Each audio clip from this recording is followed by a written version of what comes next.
Em algum lugar nas terras altas da Etiópia, esculpidas em rocha vulcânica, existem igrejas mais antigas do que a maioria das catedrais europeias. Lá dentro, monges entoam as mesmas orações há mais de 1000 anos e leem uma Bíblia sobre a qual a maioria de nós nunca ouviu falar. Essa Bíblia tem 88 livros. A Bíblia protestante ocidental tem 66. A Bíblia católica tem 73. Mas a Bíblia etíope preservou textos que o restante do cristianismo deixou de lado há mais de 1500 anos. Textos como o livro de Enoque, o livro dos Jubileus, a Ascensão de Isaías. E quando você lê como esses livros descrevem o céu, não se parece em nada com as nuvens suaves e as harpas delicadas que talvez você tenha crescido imaginando.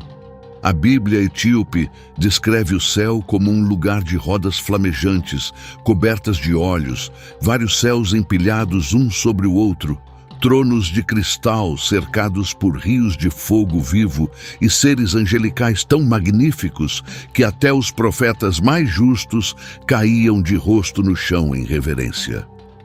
E aqui está o que me impressionou quando descobri tudo isso pela primeira vez.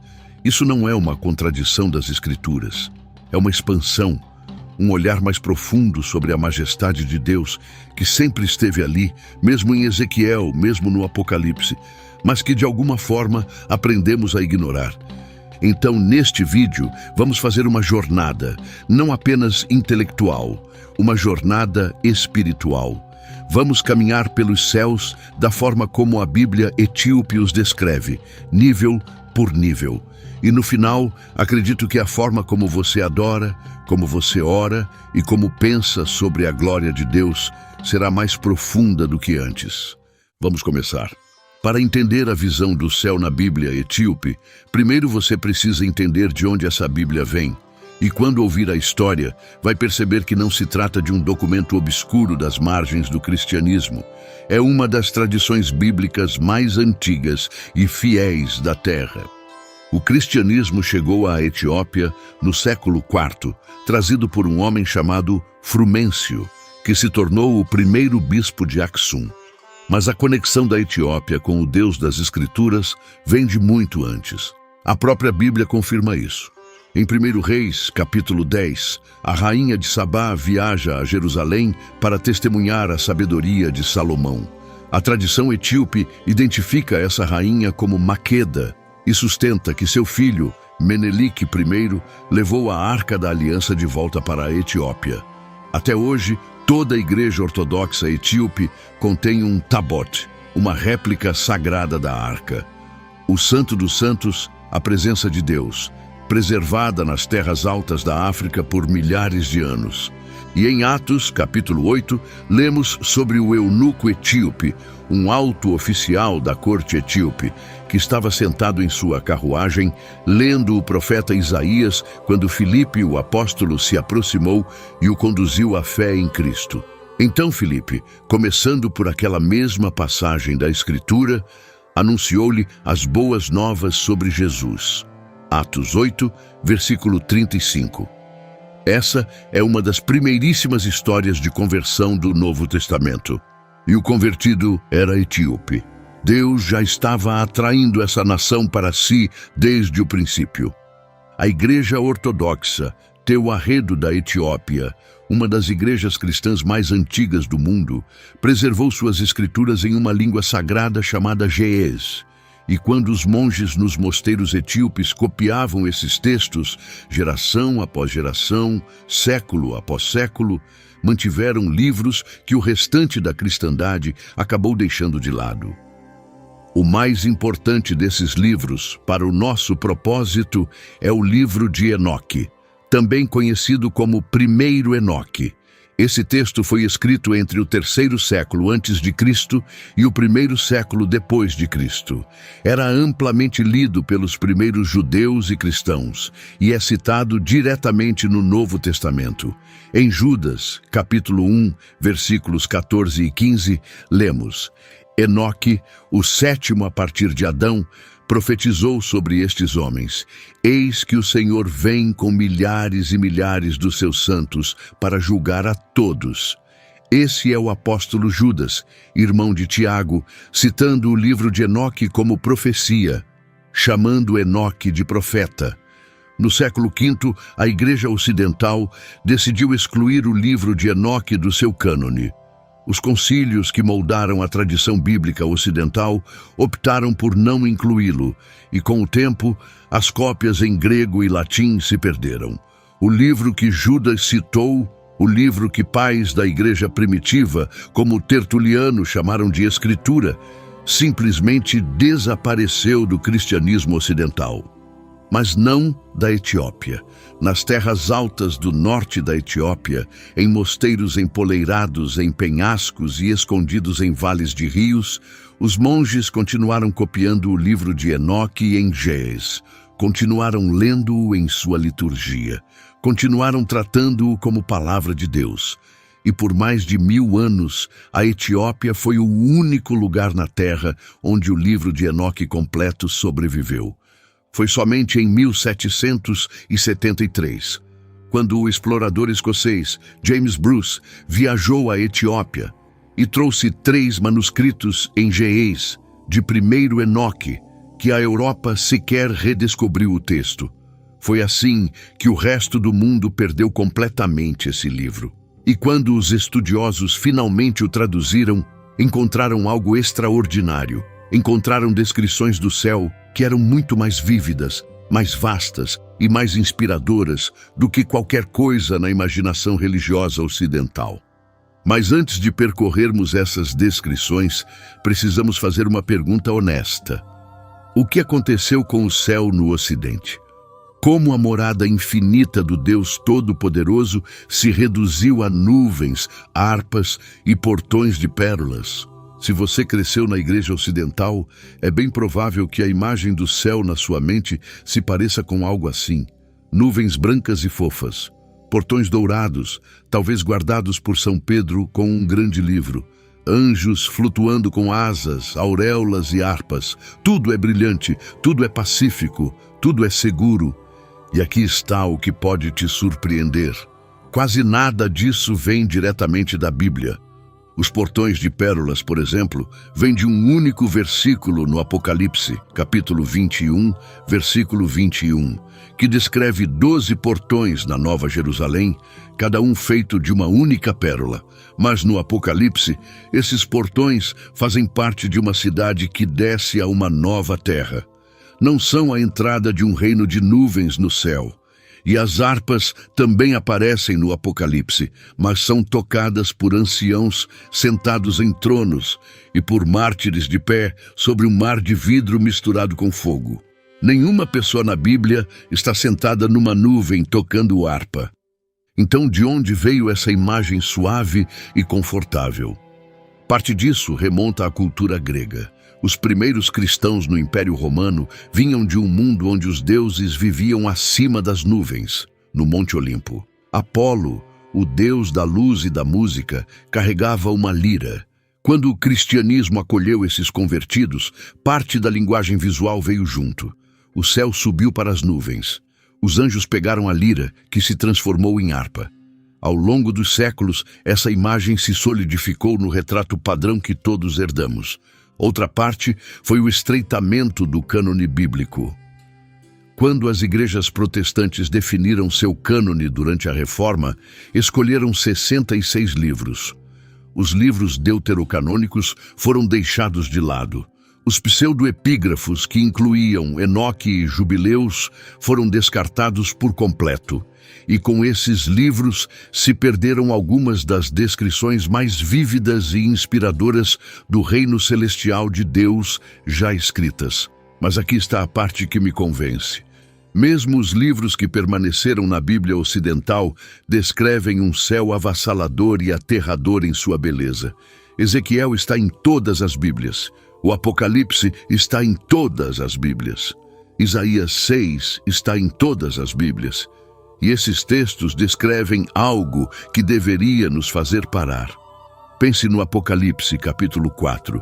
O apóstolo João vê um trono no céu cercado por um arco-íris de luz esmeralda. Ao redor dele, 24 anciãos em vestes brancas. Relâmpagos e trovões saem do próprio trono. E diante do trono, um mar de vidro, claro como cristal. E então 4 seres viventes, um como um leão, um como um boi, um com rosto humano, um como uma águia. Cada um tem 6 asas e estão cobertos na frente e atrás de olhos. E dia e noite, sem cessar, dizem: Santo, Santo, Santo é o Senhor Deus Todo-Poderoso, que era, que é e que há de vir. Isso não parece nuvens e harpas, parece uma visão da glória de Deus tão imensa que a mente humana mal consegue abarcar. E ainda assim, com que frequência nos demoramos nessa passagem? Com que frequência deixamos que ela molde a nossa adoração? Com que frequência deixamos que Ezequiel, capítulo 1, com suas rodas dentro de rodas e suas criaturas de fogo, realmente mude a forma como nos aproximamos de Deus em oração? A verdade é que mesmo dentro das nossas próprias Bíblias, temos ignorado a grandeza selvagem do céu. Lemos essas passagens e, em vez de cair de rosto no chão, como Ezequiel fez, viramos a página.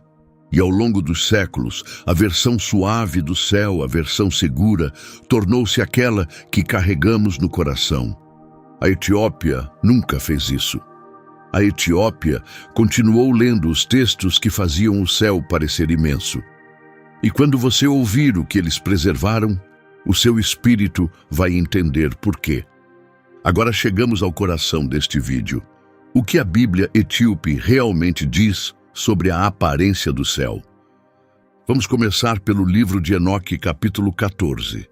Essa é uma das passagens mais vívidas de toda a literatura religiosa antiga e faz parte da Bíblia etíope há mais de 1500 anos. Enoque descreve ser levado ao céu, e a primeira coisa que ele vê é uma estrutura, uma casa, construída inteiramente de cristal. As paredes parecem um piso de mosaico feito de cristal. Línguas de fogo cercam tudo. Ele atravessa o fogo e entra nessa casa, e o teto acima dele parece o caminho das estrelas e dos relâmpagos. Entre as estrelas há querubins flamejantes, e todo o espaço, diz Enoque, era claro como água. Pare e imagine isso por um momento. O teto do céu não é um firmamento, não é azul. É o trajeto das próprias estrelas, com fogo vivo ardendo entre elas. E tudo é transparente, claro como água. Isso não é uma pintura renascentista, é algo além de qualquer coisa para a qual temos palavras.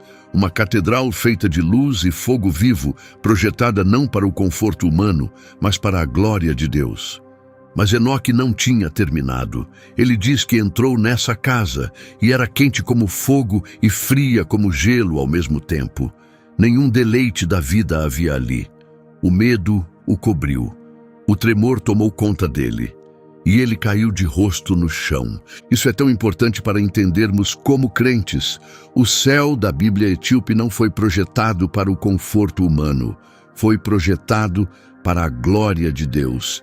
E a resposta adequada de uma alma humana ao entrar nessa glória não é relaxamento, é reverência, é tremor, é prostrar-se. Não porque Deus é cruel, mas porque Deus é tão vasto, tão santo, tão além de nós, que nossos corpos não conseguem suportar a experiência de estar perto dele. Lembre-se do que aconteceu quando Isaías viu o Senhor em Isaías, capítulo 6. Ai de mim, estou perdido, pois sou um homem de lábios impuros. Lembre-se do que aconteceu quando o apóstolo João viu o Cristo ressurreto no Apocalipse, capítulo 1. Quando o vi, caí aos seus pés como morto. A resposta é sempre a mesma. O corpo humano não consegue suportar o peso da glória. A Bíblia etíope amplifica essa verdade. Ela não a suaviza. Então Enoque olha além da primeira casa e vê uma segunda, maior que a primeira. E é aqui que a descrição se torna quase impossível de processar para a mente humana.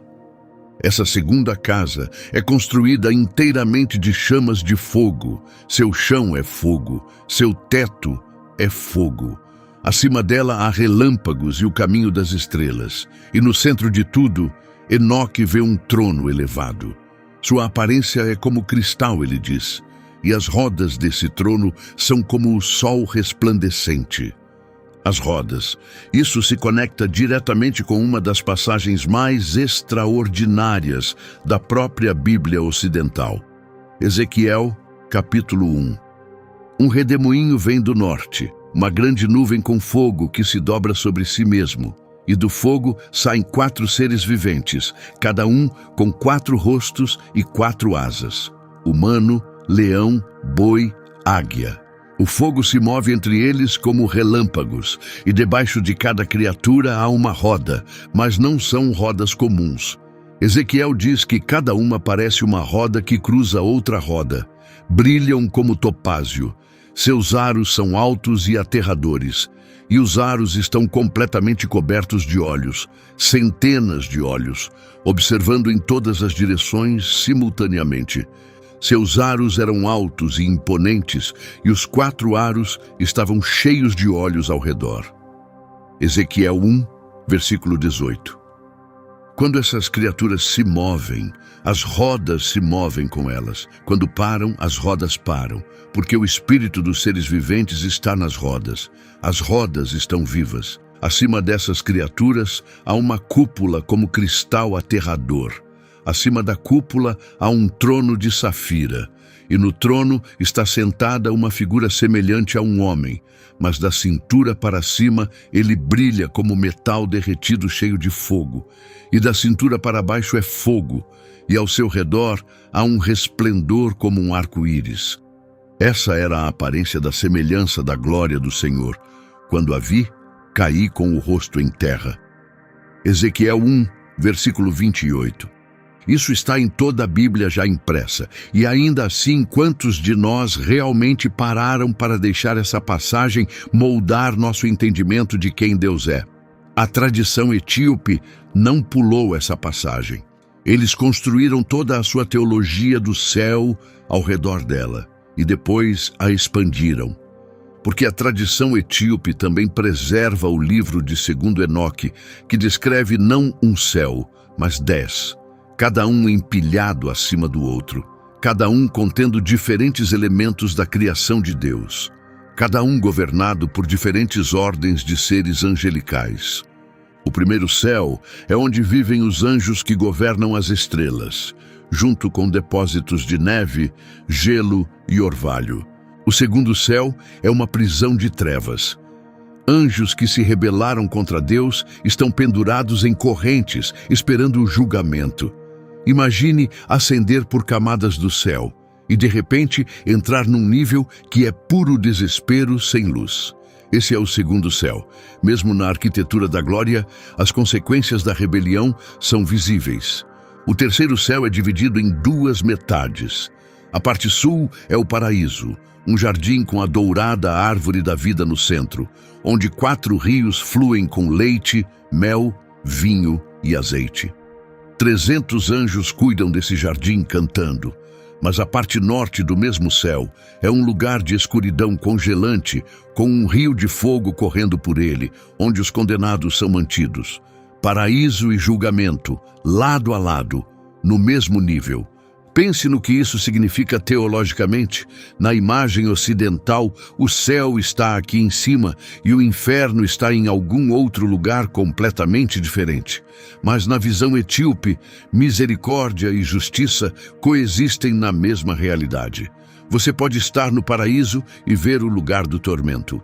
O amor de Deus e a santidade de Deus não estão em departamentos separados. São vizinhos. Isso reflete algo profundo sobre quem Deus é. Ele é infinitamente misericordioso e infinitamente justo, e esses atributos não se anulam. Coexistem perfeitamente no mesmo Deus. O quarto céu contém os caminhos do sol e da lua. O quinto céu abriga anjos aprisionados que permanecem em silêncio, congelados de tristeza pela sua rebelião. O sexto céu é o lar dos arcanjos, mas também de fênix, querubins e serafins de 6 asas, que entoam canções tão sobrenaturais que o texto diz que é impossível descrevê-las em linguagem humana. E então chegamos ao 7º céu.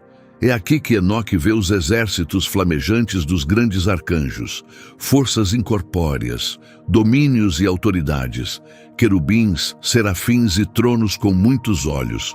E Enoque, esse homem justo que caminhou com Deus, fica tão avassalado pelo que vê que desmorona. Seus guias angelicais precisam erguê-lo fisicamente e fortalecê-lo, porque a glória é demais. E fiquei aterrorizado e tremi com um grande medo. E aqueles homens me ergueram e me conduziram ao meio deles. E disseram-me: tenha coragem, Enoque, não tenha medo. O 8º céu controla as estações da terra. O 9º céu abriga as moradas celestiais das constelações. E o 10º céu, chamado Aravot em hebraico, é onde o próprio Deus está sentado. O trono de trovão e relâmpago. O texto descreve o Senhor como extraordinariamente maravilhoso, supremamente grandioso e supremamente temível. O arcanjo Miguel precisa fortalecer Enoque novamente só para que ele consiga ficar de pé na presença do Todo-Poderoso. 10 céus, cada um mais avassalador que o anterior. Um cosmos que não é apenas grande, mas em camadas, estruturado, organizado segundo uma arquitetura divina que a mente humana mal consegue começar a processar. E sentado no topo de tudo isso, num trono de fogo, cristal e luz ofuscante, o Deus a quem oramos todos os dias, o Deus a quem às vezes nos dirigimos de forma tão casual, o Deus cuja glória é tão imensa que os anjos mais elevados passam a eternidade, fazendo nada além de declarar a sua santidade. Esse é o Deus da Bíblia etíope, e é o mesmo Deus que adoramos. Apenas nos foi dada uma imagem menor dele. Mas há outra camada na visão da Bíblia etíope que torna o quadro ainda mais rico. E é a ideia de que o céu não é apenas um lugar de glória. É também um lugar de justiça. Um lugar onde as consequências da rebelião cósmica estão escritas na própria arquitetura da criação. O livro de Enoque conta uma história que a maioria dos cristãos ocidentais conhece apenas por alguns versículos enigmáticos. Antes do dilúvio, um grupo de anjos chamados vigilantes desceu do céu. 200 deles liderados por um ser chamado Shem Hazai. Tomaram esposas humanas, ensinaram à humanidade conhecimentos proibidos como armas, feitiçaria e a corrupção da criação de Deus. Seus filhos, os Nefilins, eram gigantes que aterrorizavam a terra. Em Gênesis, tudo isso está comprimido em 4 versículos. Gênesis, capítulo 6, versículos 1 a 4. Os filhos de Deus viram as filhas dos homens, tomaram esposas, havia gigantes na terra. E isso é quase tudo o que a Bíblia ocidental nos diz. Mas a Bíblia etíope desdobra esses 4 versículos em toda uma teologia. Em 1 Enoque, quando Enoque viaja pelo céu, ele não vê apenas glória. Vê os lugares onde os vigilantes caídos estão aprisionados. Vê abismos escuros com fogo celestial. Vê um lugar desolado e terrível, onde estrelas rebeldes são mantidas em correntes ardentes até o momento do seu julgamento final.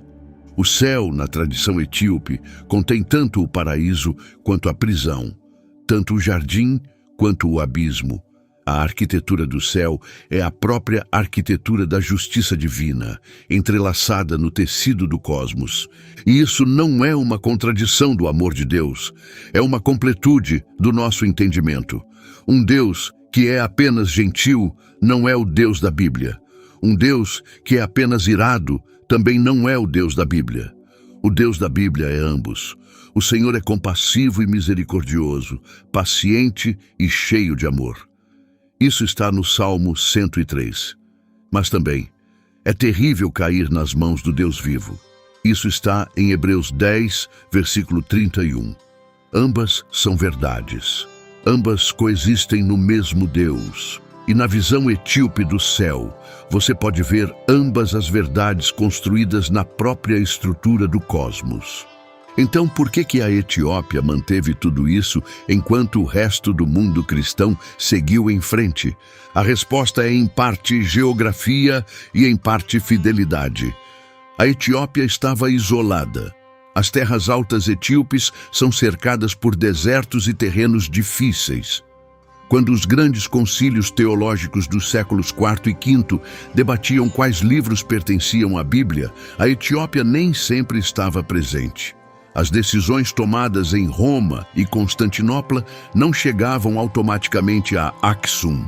Os monges e bispos etíopes tinham suas próprias tradições, suas próprias práticas litúrgicas e sua própria relação com esses textos. E então, no século VII, a expansão do Islã pelo norte da África e pelo Oriente Médio isolou a Etiópia do resto do mundo cristão por séculos. Enquanto o cristianismo europeu evoluiu ao longo do período medieval, passando pela Renascença e pela Reforma, a Etiópia desenvolvia sua própria tradição em relativo isolamento. Não passaram pelas mesmas revoluções intelectuais. Não participaram dos mesmos debates sobre quais livros incluir e quais excluir. Simplesmente continuaram lendo os textos que sempre leram. Simplesmente continuaram adorando o Deus que esses textos revelavam. A Igreja Ortodoxa Tewahedo da Etiópia tem um caráter próprio. A palavra Tewahedo significa unidade, referindo-se à crença na natureza unificada de Cristo. Sua teologia combina elementos judaicos e cristãos de maneiras que parecem pouco familiares aos cristãos ocidentais. As igrejas etíopes são construídas com um santo dos santos no centro, assim como o templo judaico. Toda a igreja contém um tabot. Suas práticas de sábado, suas leis alimentares, seu calendário litúrgico, tudo reflete uma profunda continuidade com a adoração do Antigo Testamento. Isso importa porque a visão cósmica, multicamadas e avassaladora do céu no livro de Enoque se encaixa naturalmente nesse quadro teológico. Se a sua tradição de fé já enfatiza o mistério grandioso do Santo dos Santos de Deus, então um texto que descreve o céu como um lugar de fogo avassalador, céus em camadas e beleza aterradora não é nada estranho, é coerente, é esperado. É claro que o reino de Deus seria assim. Ele é Deus. E então, em 1947, algo aconteceu que confirmou a fidelidade da Etiópia da forma mais dramática possível. Um pastor beduíno entrou numa caverna perto do Mar Morto e lá dentro encontrou jarros contendo pergaminhos antigos, os manuscritos do Mar Morto. Entre esses pergaminhos estavam fragmentos do livro de Enoque, escritos em aramaico, datando do século II e III a.C. Isso foi enorme. Durante séculos, alguns estudiosos ocidentais descartaram Enoque como não confiável ou até como falsificação. Mas os manuscritos do Mar Morto provaram que Enoque era antigo. Estava sendo lido e copiado por comunidades judaicas antes do nascimento de Jesus. Fazia parte do cenário religioso no qual o próprio cristianismo surgiu. Fragmentos de pelo menos 11 manuscritos diferentes de Enoque foram encontrados em Qumran. 11 cópias. Isso é mais do que foi encontrado de vários livros que entraram no cânone ocidental.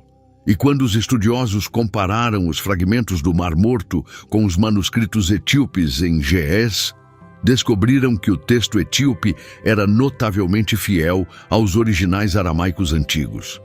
A Etiópia preservou esse texto com precisão por mais de 1000 anos, sem acesso à língua original. Os monges, naqueles mosteiros nas terras altas, copiando pergaminhos à luz de velas geração após geração, mantiveram uma das tradições textuais mais confiáveis do mundo. Deus, ao que parece, tinha um depósito para esse texto. Ele o guardou em segurança nas montanhas da Etiópia até que o resto do mundo estivesse pronto para vê-lo novamente. Agora façamos a pergunta que mais importa. O que muda na sua vida, na sua fé, no seu caminhar diário com Deus, quando você deixa a Bíblia etíope expandir a sua imagem do céu? Porque isso não se trata apenas de ter mais livros numa prateleira. A forma como você imagina o céu molda a forma como se relaciona com Deus. E a forma como se relaciona com Deus molda tudo. Pense na oração. Se você imagina o céu como um lugar pacífico nas nuvens, suas orações tendem a ser calmas, educadas, conversacionais. E não há nada de errado nisso. Jesus nos disse para chamar Deus de Pai, e essa intimidade é preciosa.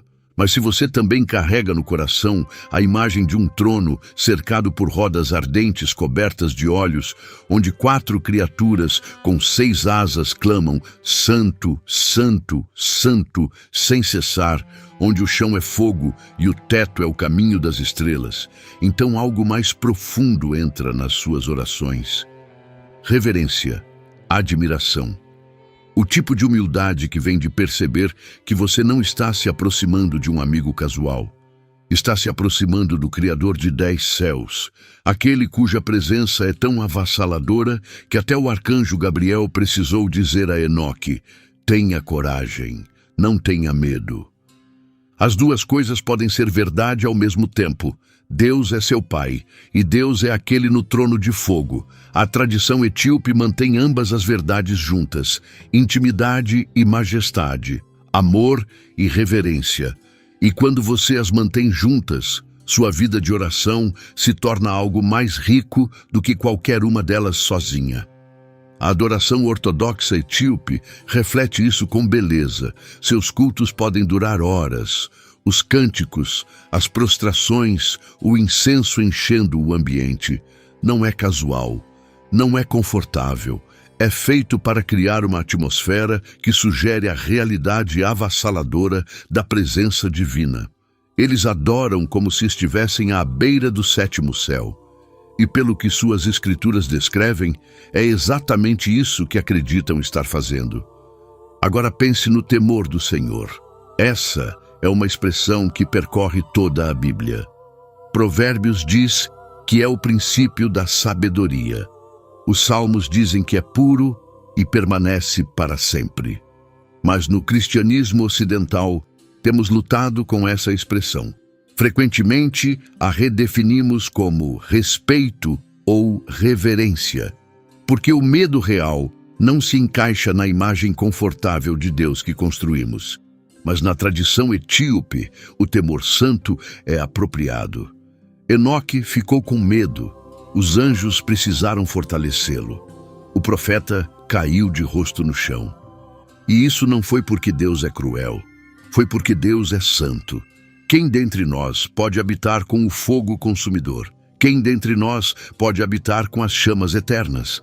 Aquele que anda em justiça e fala com retidão. Isso está em Isaías 33, versículos 14 e 15. O fogo não é punição.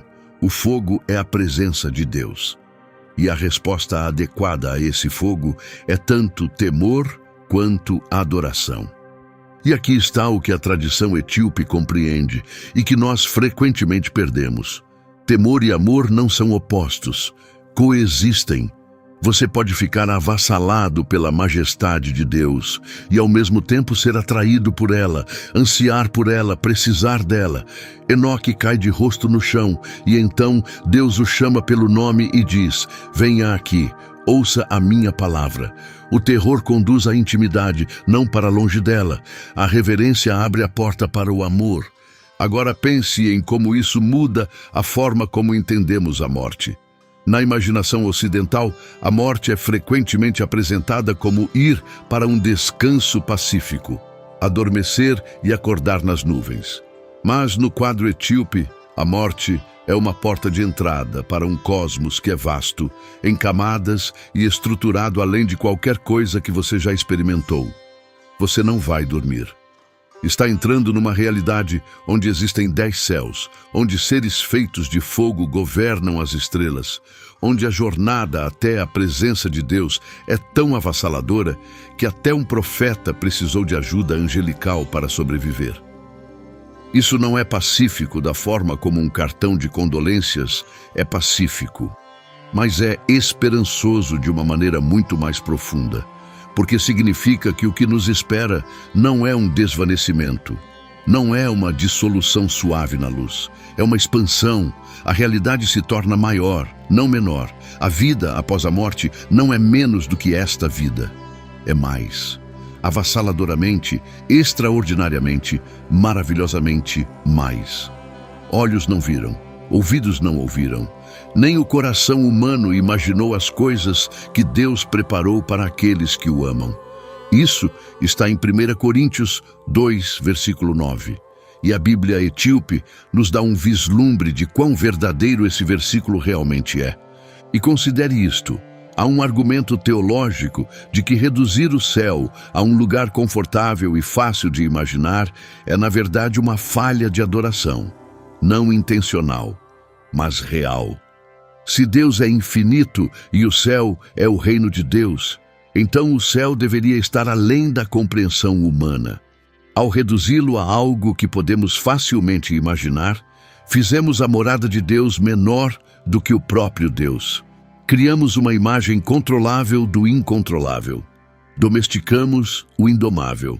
A Bíblia etíope não permite isso. Você não consegue encaixar 10 céus em camadas, rodas cobertas de olhos, rios de fogo, escuridão congelante e o trono do Todo-Poderoso numa imagem mental organizada. O texto resiste à simplificação, força você a reconhecer que o céu está além de você. E isso não é frustrante, isso é adoração.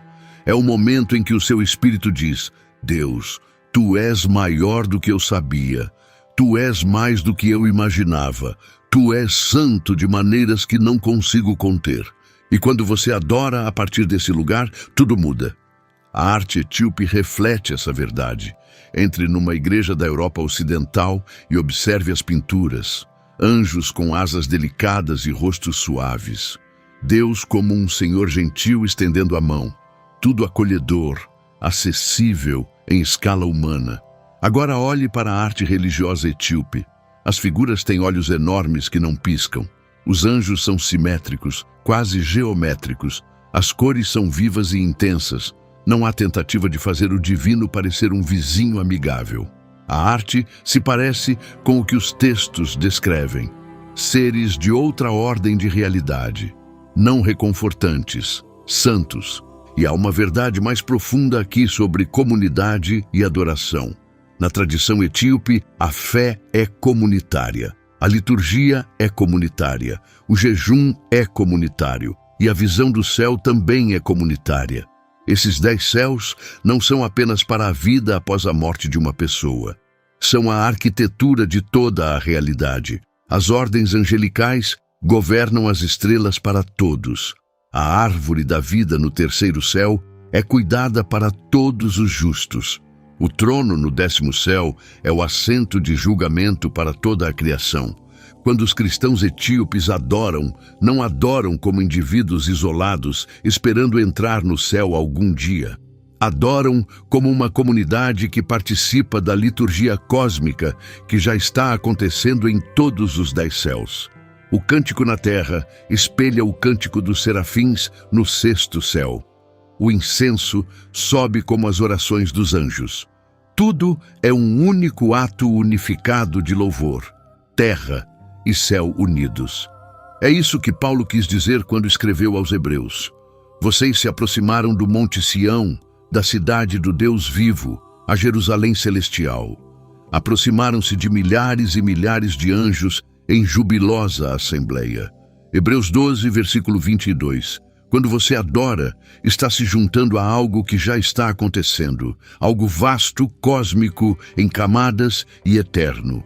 A Bíblia etíope ajuda você a sentir o peso dessa verdade. Vou reunir tudo agora. A Bíblia etíope não inventou uma versão estranha do céu. Preservou uma versão antiga. As visões em Enoque, as imagens em Ezequiel, os céus em camadas, as ordens angelicais de fogo, os tronos de cristal e as rodas vivas. Tudo isso fazia parte da imaginação judaica e cristã primitiva mais ampla. Tudo estava disponível para toda a igreja. O Ocidente, com o tempo, deixou muito disso de lado. A Etiópia guardou. E o que a Etiópia guardou não é apenas mais detalhado ou mais exótico, é, de muitas formas, mais fiel ao próprio texto bíblico. Porque mesmo os livros que permaneceram na Bíblia Ocidental, Ezequiel, Isaías, Apocalipse, descrevem um céu que é avassalador, em camadas, aterrorizante e belo. A tradição etíope simplesmente leva essas descrições a sério e depois as expande com textos que a igreja primitiva valorizava, mas que gerações posteriores escolheram remover. Há uma passagem em 2 Enoque em que, depois de viajar por todos os 10 céus, depois de ver os exércitos flamejantes e as prisões congelantes e os caminhos celestiais e os tronos com muitos olhos, Enoque é levado diante de Deus no 10º céu. E o arcanjo Gabriel vem até ele e diz estas palavras: Tenha coragem, Enoque, não tenha medo. Levante-se, venha comigo e fique diante da face do Senhor para sempre. Para sempre, depois de todo o terror, depois de toda a grandeza, depois de camada após camada de fogo, glória e seres além da compreensão. O convite ainda é: venha, fique aqui, esteja comigo, não numa nuvem, não com uma harpa, mas no meio de toda essa realidade avassaladora, impossível e bela. Venha e fique no meio dela. Venha e fique diante da face do Senhor para sempre. Esse é o Evangelho, não é? Que o Deus cujo trono estremece os céus olha para você e diz: não tenha medo, chegue mais perto, fique comigo. O mesmo Deus que habita em luz inacessível se torna acessível por meio do seu Filho. O fogo não te destrói, te convida a entrar. O Ocidente nos deu um céu confortável. A Etiópia preservou um céu selvagem, e a versão selvagem é a que realmente te faz cair de joelhos. Não porque é assustadora, mas porque é gloriosa, porque revela um Deus que é maior do que você jamais imaginou. Porque transforma a oração de uma conversa tranquila num ponto de entrada para algo cósmico. Porque te lembra que a eternidade não é um longo sono, é o começo de tudo. 88 livros, 10 céus, rodas cobertas de olhos, tronos de cristal, chãos de fogo, tetos feitos de estrelas. E em algum lugar, no topo de tudo isso, um Deus que olha para você através de toda essa glória e diz: venha. Em algum lugar esta noite, num mosteiro esculpido na encosta de um penhasco na Etiópia, um monge está lendo o livro de Enoque à luz de velas. Está lendo sobre paredes de cristal e portais ardentes e o caminho das estrelas no teto do céu. Ele faz parte de uma tradição que manteve essas palavras vivas por mais de 1500 anos, enquanto o resto do mundo esqueceu que elas existiam. Talvez esteja na hora do resto de nós começar a ouvir: Santo, Santo, Santo é o Senhor Deus Todo-Poderoso, que era, que é e que há de vir. Se este vídeo aprofundou a forma como você pensa sobre o céu, ou se te mostrou algo sobre a glória de Deus que você não tinha considerado antes, deixe um comentário e me diga qual parte mais te tocou. Foram os 10 céus, as rodas cobertas de olhos, o fato de que a igreja primitiva valorizava o livro de Enoque e depois o perdeu por 1000 anos. Inscreva-se se quiser mais mergulhos profundos nas histórias, mistérios e profundidades ocultas das Escrituras. Aqui vamos a lugares que a maioria dos canais não aborda. E se quiser ver como a Bíblia etíope descreve a queda dos anjos e a origem dos nefilins, esse vídeo está na tela agora. É outra parte da história que a maioria de nós nunca aprendeu, mas está na Bíblia e vai mudar a forma como você entende Gênesis. Nos vemos no próximo.